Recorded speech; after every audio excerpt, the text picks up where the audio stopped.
Welcome back to TheChowTimePod. It's your host, Red. We got a video today from Morocco TV. Historian destroys delusional woke people with facts. It's always with facts. Please like, subscribe down below. I really appreciate that. See that chow. It's chow time.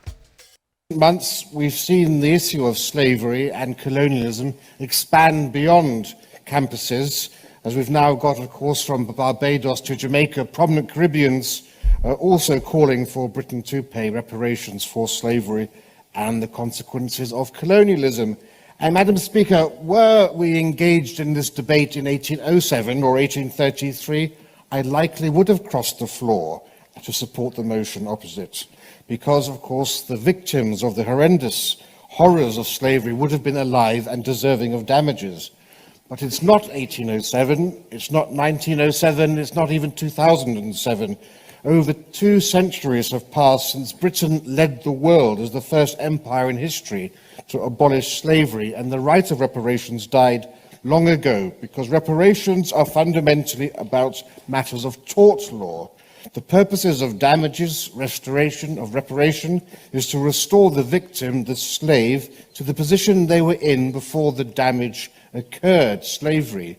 The actual victim only can receive damages, not their descendants. And therein lies the rub, because some 6 or 7 generations separate those alive today from their British Empire slave ancestors. And whilst not just yet, thank you so much. Whilst it's undeniable that 19th century slaves suffered unspeakable horrors, in what way can this lead one to conclude that their great-great-great-great-great-grandchildren are also victims and deserving of reparations too? Yeah, it's not because mine or your great-great-great-granddad was a dickhead that you've got to pay for it now. And it's not because your great-great-grandmother was a victim that you're a victim now. On the contrary, This is true. Again, I have the Genghis Khan gene in me, so that means my great-great-great-great-great-great-great-great-great-great-grandfather was Genghis Khan.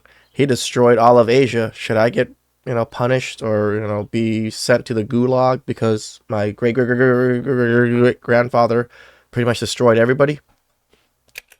from Britain to the Caribbean, the descendants of slaves today have a far better and higher quality of life than they would have had their ancestors remained in Africa. And that's an indisputable fact. Well, if you let me carry on, I'll tell you why. Damn, okay, I didn't even think about that. Would they be better off now in the U.S. than if they have never been slaves before staying in Africa? It's hard to say, but if you look at how Africa progressed from then till now, it seems likely. This one's a little tough for me to kind of put a pinpoint here. This man's a historian speaking at Cambridge University. It's meant to be one of the most prestigious universities in the world with some of the most intelligent students. Yet you've got a bunch of them getting angry when they hear facts they don't like, and another bunch in the background giggling like little children. Well, first I ask you, is a current descendant of a slave ethically entitled to benefit from their ancestors' sufferings? And who should pay? Is it ethical for an innocent person today to be culpable for the sins of their forefathers? Now, CARICOM, which is the Caribbean body calling for reparations, wants British taxpayers to pay. But why? Out of a population of millions, there were only 3,000 slave owners in Britain. The vast majority of the population of Britain descend from people whose lives were one of abject poverty and hardship, working in hellish conditions akin to serfdom. I agree with this. Even in America, not very many people actually own slaves. Everybody did their own manual labor.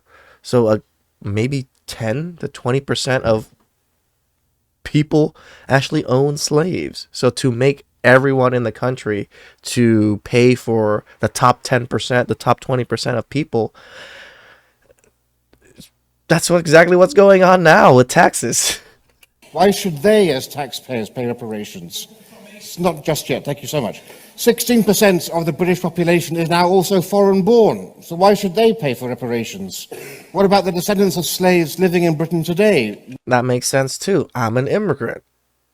Should I also help contribute to the fund to help pay for these things if I was never a part of this before? This just makes it hard to deal with where you're pulling this money from. Why should people from Trinidad and Tobago living here pay reparations to people in Jamaica? Then again, why is the demand for reparations always focused and framed in terms of Britain? Why are no activists asking for reparations from the African states that were equally complicit in slavery? Should they not pay reparations? They provided the slaves that were transferred over the ocean, and millions more slaves were kept in slavery in Africa by other Africans, just as were being transported across the Atlantic. Why does nobody ever actually speak about that unpleasant truth? What about the Arabs and the Muslims who bought and sold African slaves for centuries before the British arrived and continued to do so into the 20th century until the British and the French tried to stop it? What most people don't seem to know or forget is most races have been victims of slavery at some point. Slavery is a fucked up thing that's existed since the beginning of civilization. Humans have always enslaved other humans and it's still happening today, but they don't give a fuck about those problems that happen now. They're too busy playing the victim to things that never even happened to them and happened to their ancestors hundreds of years ago. And indeed, what about the slavery that carries on today? The International Labour Organization says that currently approximately 7 in every 1,000 Africans is a slave. 10 million people. Whoa. There's still 10 million people that are still slaves now? That's a good chunk of people. In 2017, CNN reported hundreds of slaves are sold every week in Libya. So much energy is given to historic reparation and the historic plight of slaves. I would have more time for the argument if the people actively pursuing that course of action were equally vocal about surely the far more horrendous plight of slaves today, where there are more slaves today in bondage, in slavery, than crossed over the Atlantic. So where are the protests outside the Nigerian High Commission? Where are the protests outside the embassies of Niger, which has 800,000 slaves today? What about Mali and Chad and Sudan and Cameroon? It's almost as if there's an ulterior motivation behind the call for apologies and reparations exclusively from Britain. Yeah, that's just because it's not trending on TikTok or Twitter yet. As soon as it is and it hits the mainstream media, they'll all jump on it. Because a lot of the time, they don't care about these problems. They just care about looking like they care about the problem. And how far should we take this? Should Britain seek reparations for the Barbary slaves? 1 million Europeans were enslaved by the Ottoman states of Morocco, Algeria, and Tunisia. And it carried on after the abolition of the slave trade by the British. Should Britain demand reparations from North Africa? Of course not. It's time to move on, and so should we. The other part is Chinese. Chinese were slaves. No, I wouldn't say. I've never been treated horribly like the slaves in, the Chinese times, but everybody wants something. What disadvantage has colonialism actually caused to those living in the former British colonies of the Caribbean? Most of the former colonies of the Caribbean are now successful middle-income countries. The GDP per head of the Bahamas is higher than Portugal and is comparable to Spain and Italy. You never hear that, do you? Rather than writing checks to well-off areas of the world, why not focus on countries and areas that are actually impoverished and require aid? The population of India soared from 170 million to 450 million over the course of the Raj because of medicine, health, and accurate and proper nutritional standards and food storage compared to how it had been. There had never been in history of India such a surge in population growth. And let's not forget also what Britain did for women's rights, because I think it's fair to say that it's thanks to the British Empire that we have had the progression of women in Africa and India through society. Because, of course, India's history is one of female oppression. It was the British who abolished sutti, the burning of widows on the funeral pyre of their husbands. It was the British that stopped the infanticide of young girls. And it was the British who allowed Hindu widows to remarry. I'm sorry if you don't like the facts, but facts are actually facts. Isn't that crazy? Back in those days, India would just burn the wife if the husband died. Holy, talk about oppression. So you are literally tied to your husband at that point. Universities were brought into Africa and India by the British. It's quite. There will be no system of democratic legislatures within these regions.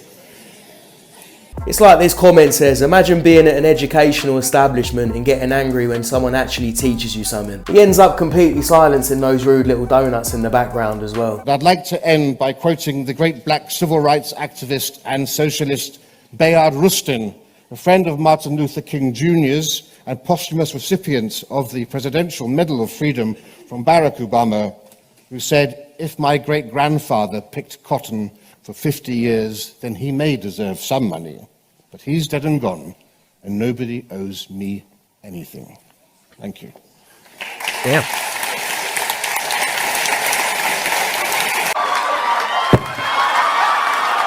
I think all this man is saying is Britain needs to stop paying and apologising for the past. He's not denying that terrible things didn't happen. He even said if it was 1807 and he was part of it, he'd apologise. He's also just trying to point out that some good things came out of it. There's less poverty in these countries, women have more rights, and there's better healthcare. Look, we have some big facts here.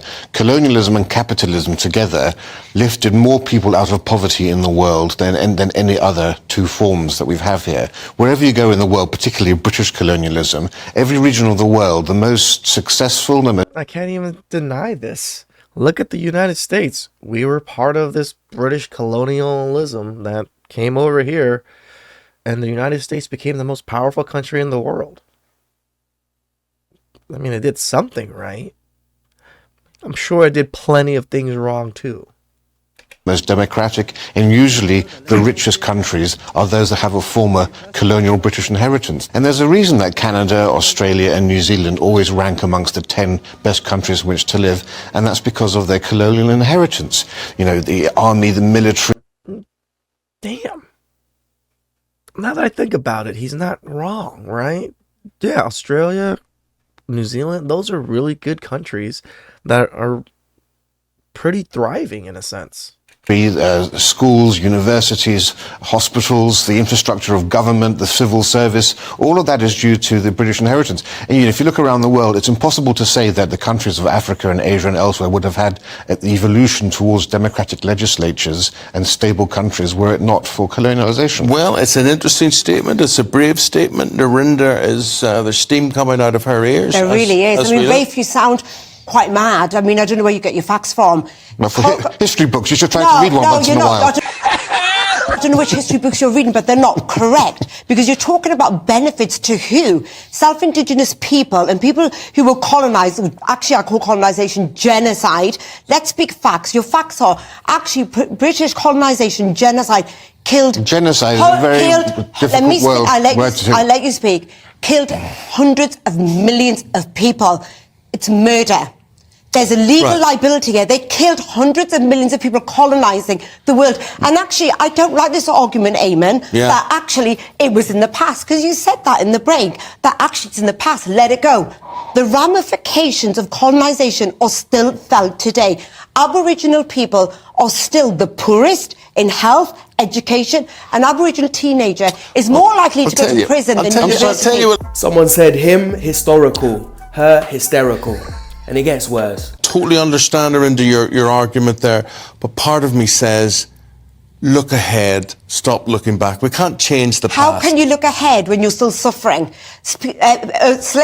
People who were former slaves, their families are still suffering. No one is suffering from colonialism. Come on, Narendra, you're spouting nonsense. Firstly, hundreds of millions of people... Hundreds of millions of people were murdered. Rafe, you don't know your facts, and I feel sorry for you. Narendra may be saying, everything you said may well be true, but Narendra basically is saying, it wasn't worth the price that was paid. Well, it's absolute nonsense. Firstly, there's no... Excuse me, it's now my turn to speak. Thanks so much. Hundreds of millions of people did not die underneath the British Empire. Yes, that's complete nonsense.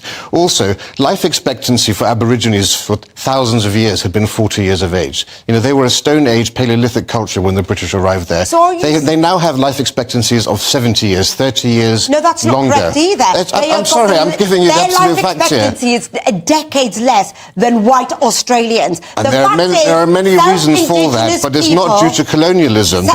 Their life expectancy increased by 30 years in 200 years. After tens of thousands of years, it was 40 years. I'm terribly sorry, but you need to go back and do some research. No, Rafe, you don't know your facts, because actually... I mean, he knows plenty of facts. They're just facts that she doesn't like and go against her little race grifting act. I don't even think that deep down she believes what she's saying. She's just saying what she thinks makes her look like the best person. She's virtue signalling. The general audience that's listening and watching us today will respect what both of you are saying, but they'll say you're losing the argument because he seems very calm about this, and you rightly probably, so you're inflamed about this, aren't you? Because people died at the hands of British government and the British monarchy. All right, I'm sorry, can I just interject here? Let me here? finish now. Well, you've spoken people quite a while, died, actually. Eamon. Right.